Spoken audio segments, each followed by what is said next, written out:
नमस्कार दोस्तों, मैं हूं नवीन पाटीदार और आप देख रहे हैं voice of MP. Madhya Pradesh में विधानसभा चुनाव को लेकर पल पल की अपडेट हम आप तक पहुंचा रहे हैं। लाइव खबर हम आपको बता रहे हैं किस तरीके से तमाम जो भारतीय जनता पार्टी के दिग्गज नेता है, स्टार प्रचारक है, कांग्रेस के स्टार प्रचारक है, दिग्गज नेता है, किस तरीके से चुनाव को लेकर अलर्ट मोड पर और किस तरीके से सभाएं कर रहे हैं। वहीं अगर बात करें तो सभाओं के साथ साथ जमीनी मुद्दों को जानना भी जरूरी है। किस तरह की स्थितियां मध्य प्रदेश में चुनाव में है, किस तरीके से कांग्रेस के सामने क्या मुद्दे प्लस पॉइंट में है, इन तमाम मुद्दों पे बात करने के लिए हमारे साथ मौजूद है वरिष्ठ पत्रकार मुस्तफा जी।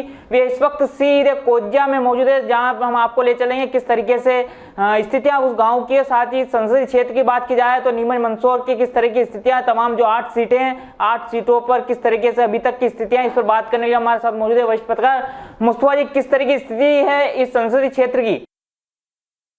देखिए नवीन, संसदीय क्षेत्र की यदि बात की जाए जावद से जावरा तक की, तो निश्चित तौर पे अब अभी उतनी स्थितियां क्लियर नहीं हो पाई है, क्योंकि 2 तारीख अभी आखिरी होना शेष है। और इस संसदीय क्षेत्र में अधिकांश सीटें जहां पर कांग्रेस और बीजेपी के बागी तेवर दिखाए हुए हैं, और वो कहीं ना कहीं इसको लेकर जो है वो अपना जो वो चाहते हैं कि वो चुनाव मैदान में डटे हुए हैं। और यदि एक सरसरी नज़र डालें, हम अगर एक मोटा आकलन करें, तो देखिए जावद में पूर्ण हीर है, हिंदूवादी चेहरा है, और बीजेपी से टिकट मांग रहे थे, इस समय निर्दलीय है। उधर समंदर के सामने भी चुनौती है, और वहाँ भी कांग्रेस से बागी चुनाव मैदान में अपना पर्चा दाखिल कर चुके हैं। और यहाँ पे एक कड़ी कशमकश है समंदर और सकलेचा के बीच, ओम प्रकाश सकलेचा के बीच। और दोनों ही उम्मीदवार कद्दावर है, दोनों ही जमीन पे अपनी जमावट में लगे हैं। और नीमच की बात की जाए तो नीमच के अंदर वापस से जो रिपीटेशन हुआ है दिलीप बापू का, और सामने उमराव सिंह गुर्जर है। लेकिन कहीं ना कहीं नीमच की आबो हवा में दर्जनों मुद्दे ऐसे हैं जो बीजेपी को परेशान कर सकते हैं, भाजपा के उम्मीदवार को दुख में डाल सकते हैं। मल्हारगढ़ की बात करें आप, तो कहीं ना वहां पर श्यामलाल जोगचंद यदि निर्दलीय खड़े होते हैं तो कांग्रेस के उम्मीदवार परशुराम की मुश्किलें काफी बढ़ सकती है।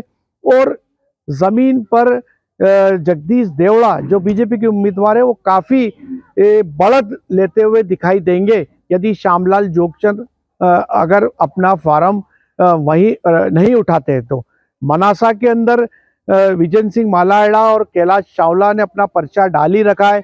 अब ये अलग बात है कि वो आने वाली स्थिति में वो क्या क्या करते हैं, क्या वो अपना पर्चा रखते हैं या फिर वो पर्चा उठा लेते हैं। तो जितने बड़े पैमाने पर वहाँ पर बीजेपी के कार्यकर्ताओं का जमावड़ा कुकड़ेश्वर में हुआ, और उन्होंने बीजेपी प्रत्याशी माधव मारू के खिलाफ जिस तरह से अपने बयान दिए, कहीं ना कहीं वो आने वाले समय में माधव मारू की जमीन पे मुश्किलें बढ़ा सकते। तो यहाँ पर नाहटा जी है, तो उनके साथ भी एक कांग्रेस का धड़ा है जो असहयोग कर रहा है, और जमीन के ऊपर उनको उतनी मदद वो धड़ा नहीं कर रहा है।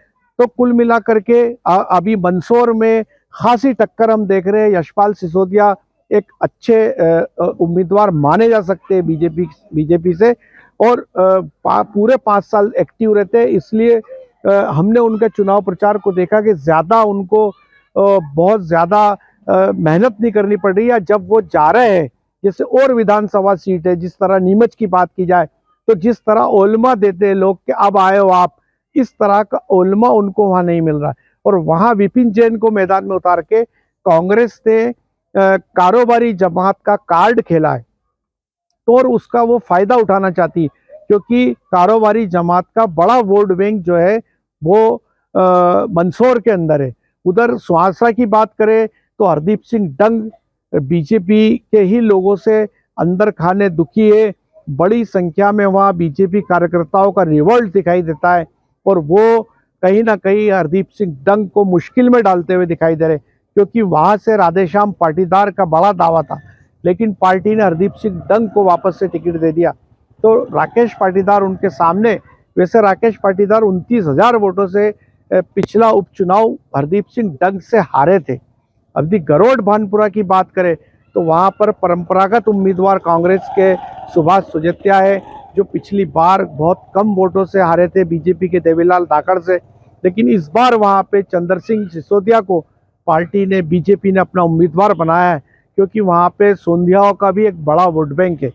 तो वहाँ पे भी खासी टक्कर देखने को मिल सकती है आने वाले समय में।